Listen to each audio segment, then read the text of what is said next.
You're listening to What She Said, a podcast for bloggers and creatives hosted by me, Lucy Sharif, a freelance journalist living in London.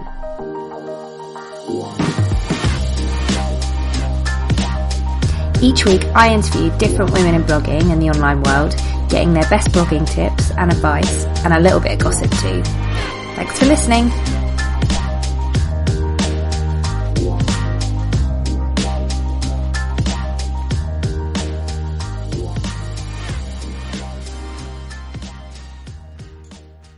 In this episode, I chat to my lovely friend Fifi, who runs the blog Whimsy and Grey. She's a complete storyteller at heart on both her blog and through her super popular Instagram. She is the absolute epitome of a picture paints 1,000 words. She's also got a few awesome hashtag projects, which she talks to me about, how they started and why she loves getting gritty with her dirty sink.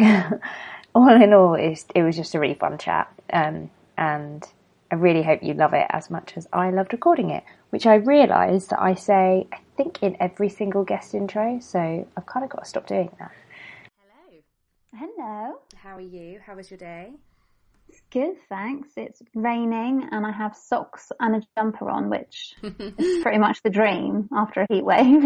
I know. I'm so happy it's over. So, for anyone that doesn't know who you are, do you want to jump in and just tell us about who you are, your blogging journey, and how you got to where you are now? Yeah. Okay. So I'm Fifi of Whimsy and Grey. I started kind of Instagramming and kind of blogging when I was on maternity leave. So I have a 2.5-year-old called Florrie, and when I was on maternity leave with her, I kind of, that sort of fairly standard thing of, oh, I have nothing creative or interesting to do. And I was kind of, feeding her constantly, and so scrolling through Instagram and we started reading kind of some parenting blogs and that kind of thing. And I basically, before having a baby, I was a youth worker at a church, where I would preach every week. So I'd do a sermon, but for teenagers. So it kind of had to be pretty interesting and kind of I did a lot of storytelling, to kind of just the best way to communicate with people and teenagers, and I did a lot of kind of practice and research into that, and I just love storytelling.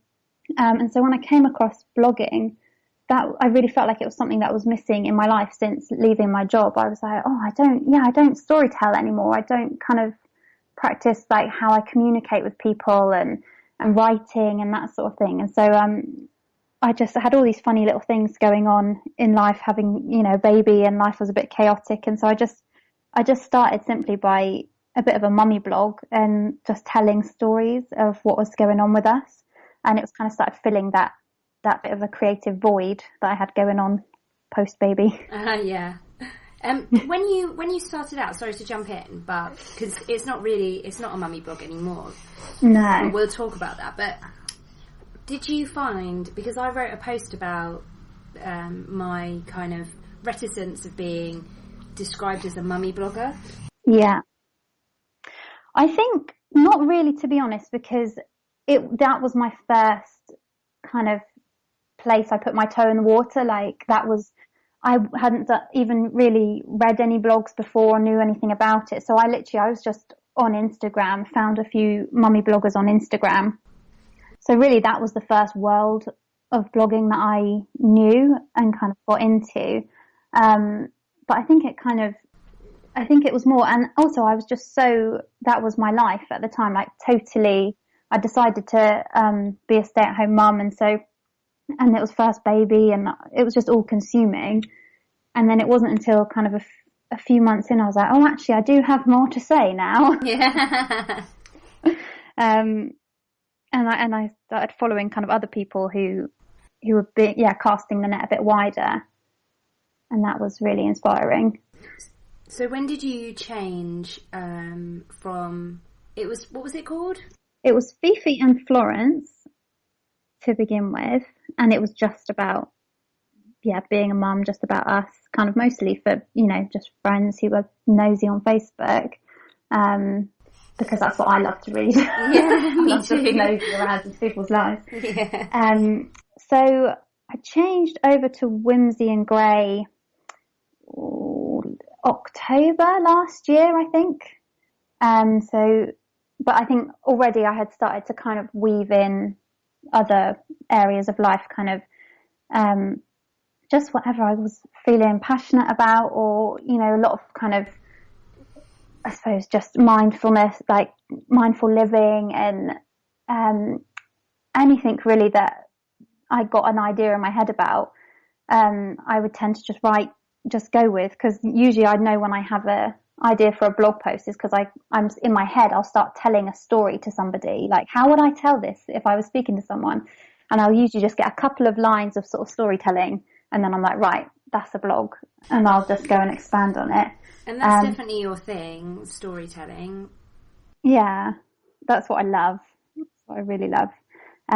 What came first, Instagram or in terms of what you love doing, what came first, Instagram or the blog? I think, I was on Instagram first, just as a private account. And so I did start, I suppose initially I started just kind of taking more photos when Florrie was born. But probably in terms of like quality content, the blog probably came first. I think most people probably have that.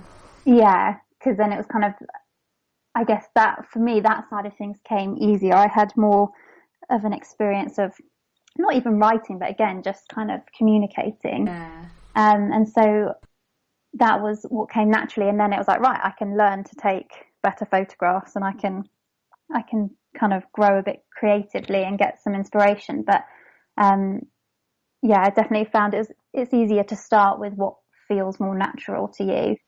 Well, that's a really good tip, actually, because I think when any new blogger starts out from scratch, they think probably they have to have the whole lot. Yeah. Like Facebook, Twitter, Instagram, everything. They really do, because I've had a few people like message me for advice and stuff, unbelievably for me. and it is like, I always just say, just start, just go for it. And I suppose it's easy, I guess, because that's what I did. Easy for me to say because that's what I did. But I'm so surprised when I meet people or speak to people who they're trying to have it totally polished. Yeah. And kind of also have multiple blog posts ready to go live, like on the first day of launching it. And I find that bonkers. Yeah, because actually people tend to can only be bothered to read like one thing. Yeah. I'd say when they land on it. So if they see like tons, they're for the most part not going to scroll all the way through. So actually to kind of drip feed them in one at a time and get people kind of wanting more. But yeah, I was like, honestly, when people ask me first, I was like, oh, just begin. Like, otherwise you may never feel ready. I don't feel ready still, and I'm just doing it. And I changed over all the formats and where I was hosting, which is everything your lovely self helped me with.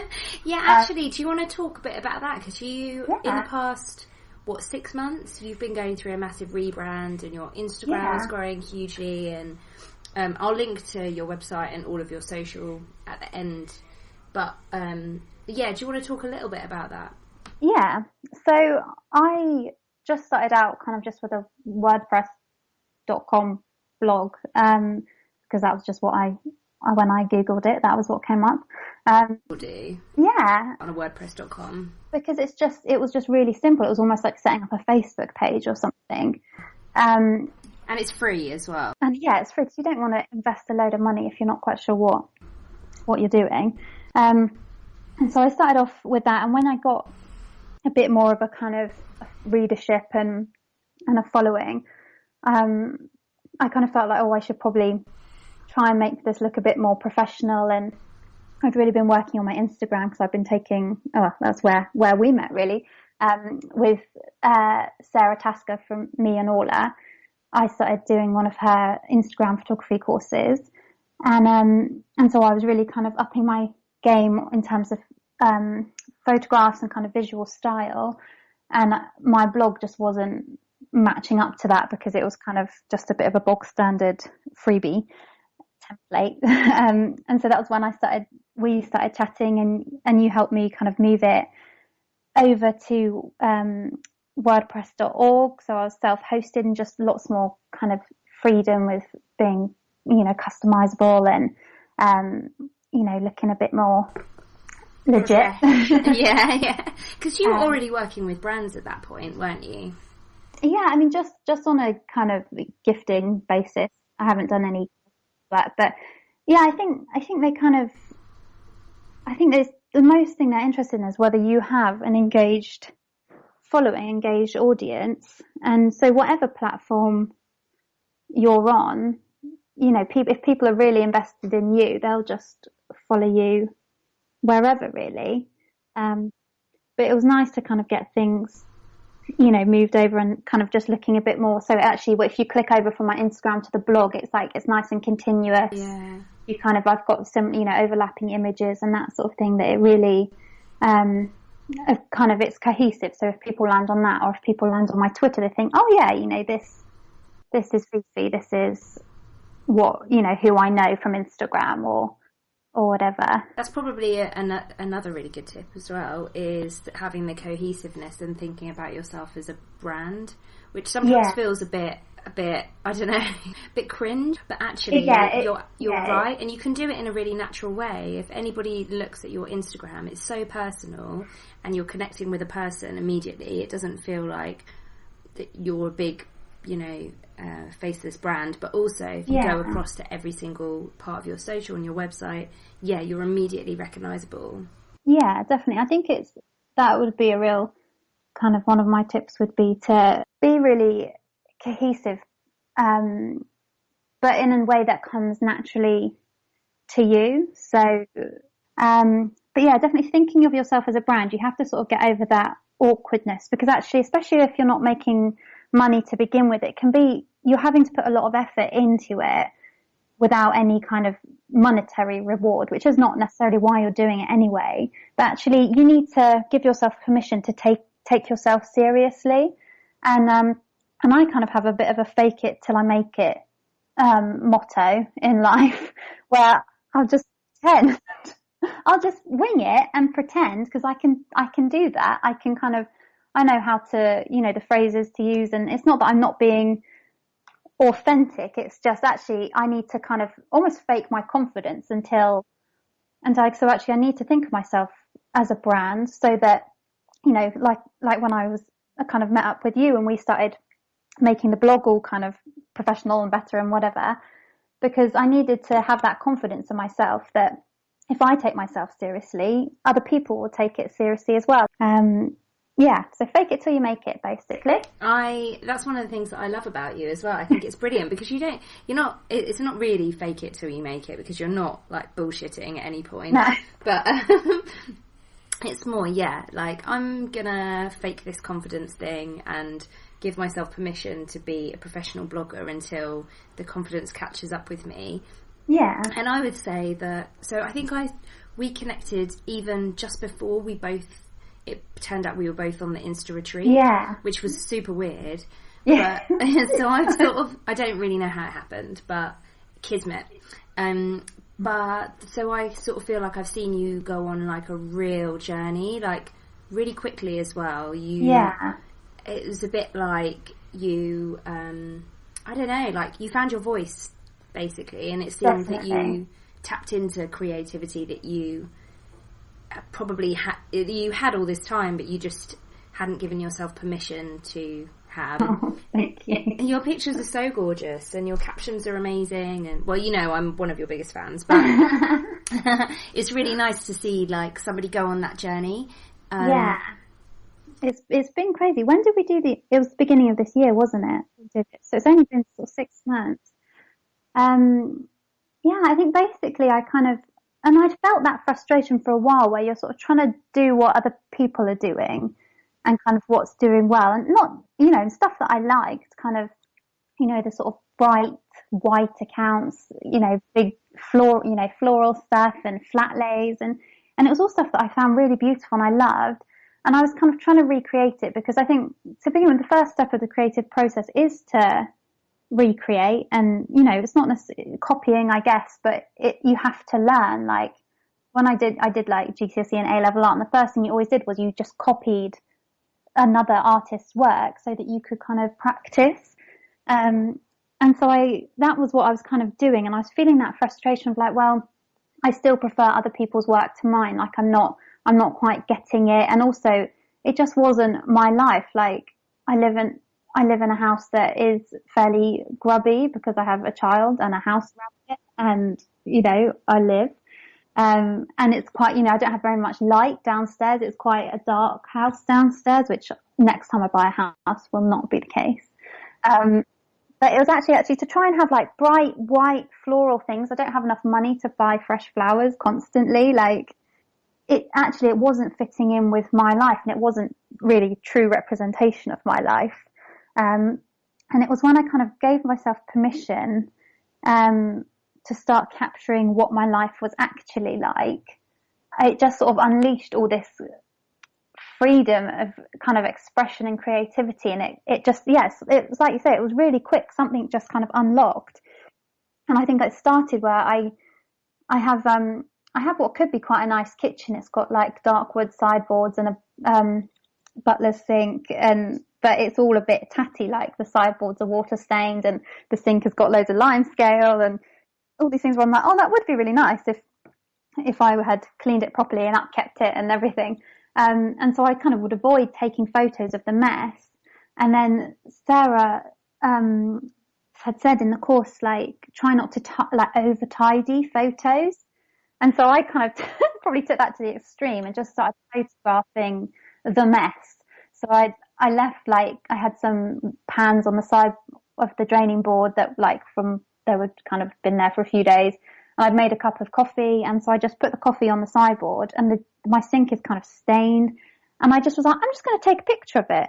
And I took this picture, and it was turned into this like really gritty thing that I was like, oh, should I post it? Should I not? And then I was like, yeah, do you know what? My sink is dirty. Like, but now it's turned into a bit of a movement. Yeah, my dirty sink. Hashtag my dirty sink. Yeah, so I kind of basically it was a sort of getting over a shame thing of posting real life. Yeah. And for me, it was much more than about sinks, because it was kind of, actually, my life isn't picture perfect, and trying to strive to depict that is exhausting. Yeah. And I think I was just done. I was like, I don't want to make people feel shit about themselves. Yeah. Because actually, you know, 97% of the other people on Instagram also probably have dirty sinks. Absolutely, yeah. Yeah. And I was like, that's nothing. It's just being real. And I'm quite confident in myself. Like I don't kind of, thankfully, I don't feel like I have too many kind of insecurities around who I am or comparing myself to other people, which is amazing. And I know I'm very blessed to have that. But I think I'd spent so long working with teenagers who were just being absolutely torn apart by comparison and, social media, and trying to be something they weren't and kind of fit into this perfect kind of image, that when I was, talking to them, I think there was just a turning point where I was like, I really have to believe this for myself as well. I truly have to be happy and put my self-worth not in perfection or Instagram or comparing people. And I just got to a place where I really believed that. And actually I was like, do you know what? If I take a picture of my dirty sink and there's a new mum out there who looks at it and goes, oh, thank goodness, like my kitchen's filthy too. Or, I've even managed to get out of my 6 stained pajamas this morning. Like, that's what, if I can make somebody feel better by posting a picture of my dirty sink, I'm going to do it. Have you found that before you kind of found your style and were comfortable with your style, particularly on Instagram, you were trying to fit into that kind of Instagram cliche of, probably overexposed white flat lay? Yeah. But not that there isn't a place for that. No. At all. But that's, yeah, like you say, that doesn't fit in with your life, so it makes it bloody hard to find, 7 pictures a week.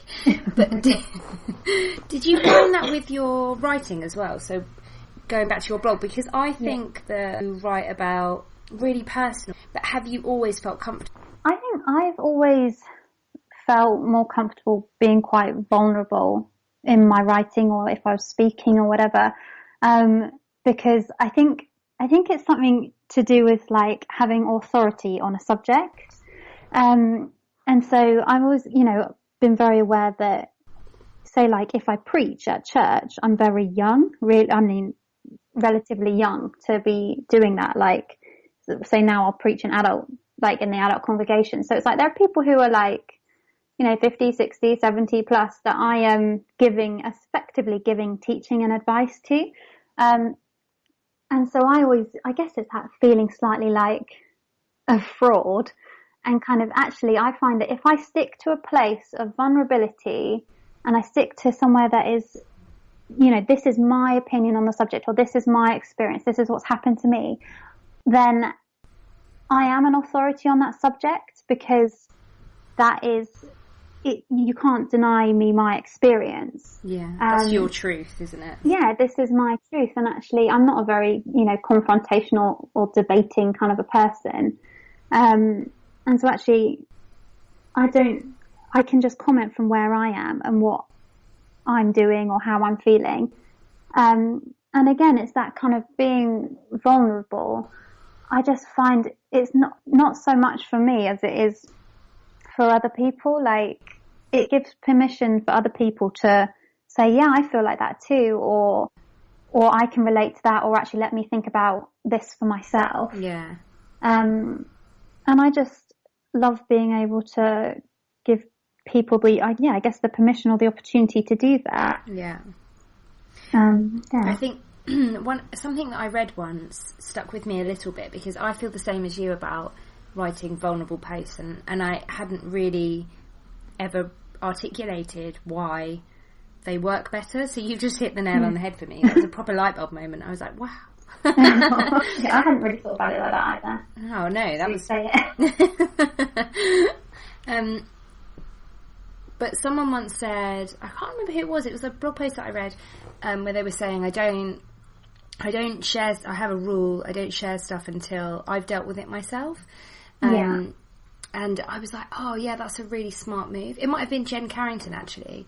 And I was like, oh, that's such a smart move. That's really sensible. Because if you're putting something out there I don't know, and you haven't dealt with it yet, then any feedback you get is going to be doubly tough. But actually, so I kind of stopped sharing those types of vulnerable posts, or I was tempering myself a little bit. Yeah. But now I realise that I find that process really cathartic. So I don't have that rule for myself. I'll share vulnerable stuff even if I haven't necessarily dealt with it yet. Like when my struggles with breastfeeding or whatever, like I'll share stuff.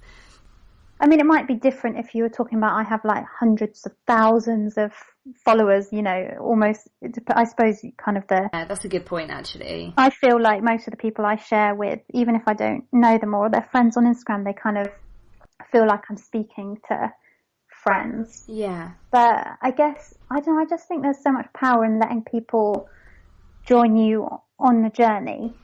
And kind of, it's not necessarily that, because I'm actually quite an introvert, but or not.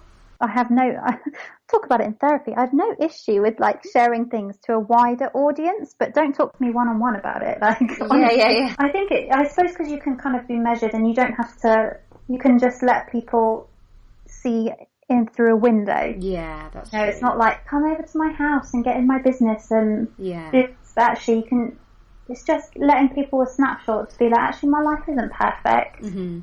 And you don't have to be perfect either. Almost everyone I've spoken to on this podcast is like, oh, I'm an introvert. You wouldn't believe it. And I'm like, I definitely would. Yeah. I think we all are. I think we found our place to... Yeah, exactly. Yeah. We found our place and we found our people. Yeah. What would you say has been the most helpful tip or piece of advice that you've been given along your blogging journey? Because you're a relatively new blogger and you've grown a really strong community really quickly. But you must have had some stumbling blocks, some crappy advice, and probably some amazing light bulb moment advice along the way. I think, well, to be honest, it wasn't so much crappy advice as to begin with, I just had no advice. Like, I just couldn't find, I could see this world, and it was like, I was like peeking through the window and like, how do you do it? Like, everybody's doing it. Why can't I do this? I don't understand.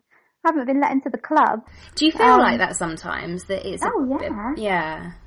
There's a lack of transparency. Yeah, definitely. And I think it's because everybody has to work so bloody hard to figure it out, that when they do, it's like, okay, well, can you now work hard to figure it out? So I think you kind of, you know, you and I have talked about this a lot because you've given me so much help and advice kind of to really kick me to another level. You're too kind. I think you did it all yourself. I really... Honestly, I can't even say, what is it, Google Analytics? Oh, yeah. See, I can't even say it, let alone understand it without you. I think, you know, I just didn't have that much advice, really, to begin with. Yeah. I think I just kind of, again, I just started going, okay, well, I'll just see what other people are doing, and I'll just fake it. Yeah. And I'll just go along and I'll pretend like I know what I'm doing until I actually know what I'm doing. That's really hard, though, isn't it? From a kind of your own mental health point of view, I think that's really hard because you're almost always feeling like an imposter. Yeah. That's why I do not want to ever not share. I basically always want... That was a double negative, terrible sentence. Apparently I get paid to write. I'm not really sure. Not to speak. Yeah, exactly. I think for me, my kind of... I suppose it wasn't really advice, but my sort of light bulb moment was when I realised that... Because again, when people started asking me for advice, I was a bit taken aback by it. But again, and it's kind of, you do initially have that sort of like, oh goodness, well, I've had to, you know, slog my guts out to try and figure this out. But actually, my light bulb moment was realizing that you can give people the tips and advice and the kind of practical how to, but it won't start working. You know, they need to find their voice and they need to find their style. So for me, I'm happy to give people advice on what I do or how I take a picture. But actually, my mess and the things that I take pictures of, it works for me because it's mine. And actually, for other people, their lives are different, and it will work when they find their kind of flow. So even if they recreate a picture, say that I made, that I took initially, for me, that picture is depicting something, a moment in my life, or it's telling a story of something in my life, or freeing me up to kind of share something or get a bit gritty or whatever. And it's not, even if they were to recreate it, that's their life. Yeah, it wouldn't ring true, basically, yeah. At all. Yeah. That's my thing. And that's also another really good point. When you share your knowledge of how you did well or how you found your place in Instagram, no one else is going to be able to take that away from you, because you're doing it all from a place of such authenticity that it just can't even be replicated. So you've got the hashtag My Dirty Sink, which I love joining in on because my sink is always dirty. But it's so ugly, it's so modern and gross that I have to do it in my own way. Yeah, exactly. And also the hashtag A Barefaced Project. Yeah. Did you want to talk about that? So, this is my baby. It started off because I was really yearning for something that I could kind of post, like a weekly series, because those are the kind of things that I love checking in with other people about. Like, you're like, oh, it's this day, let's go see what they're doing. Yeah. I had like this whole flash of inspiration because I've been mulling over various different things, and I kind of felt, oh, that's a bit fake, that's a bit forced, like, will I be able to sustain that? And I just kind of been thinking about, you know, my whole ethos about, you know, not, you know, like my dirty sink, kind of how can I be transparent? How can I hate the word well, I know I love the word authentic, but yeah, I know what you mean. It's been a bit overused. Just a bit twisted in Instagram. Yeah. But I was like, yeah, how being actually authentic. Yeah.